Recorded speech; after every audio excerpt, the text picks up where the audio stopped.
Hey guys, let's see today how to customize the assistive touch menu option in your iPhone.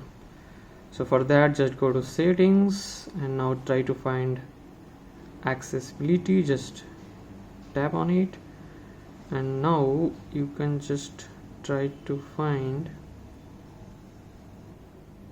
and now just try to find touch option. Yeah, just tap on it, and here you go. You can see the assistive touch is currently it sets for me off. Now tap to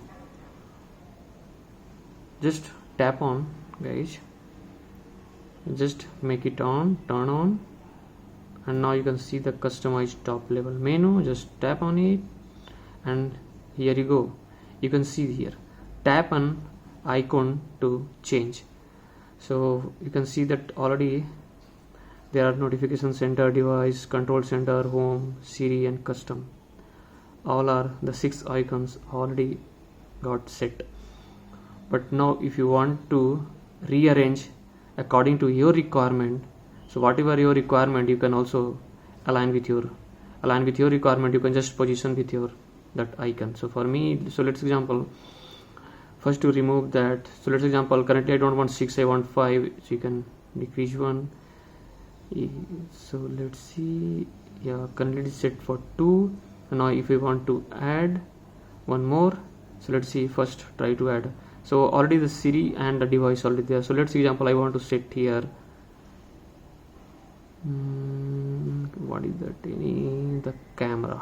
Yeah, so here you go, you can see the camera over here. So in similarly you can also try one more. Let's see, I will try to add one more icon. Yes, you can see here.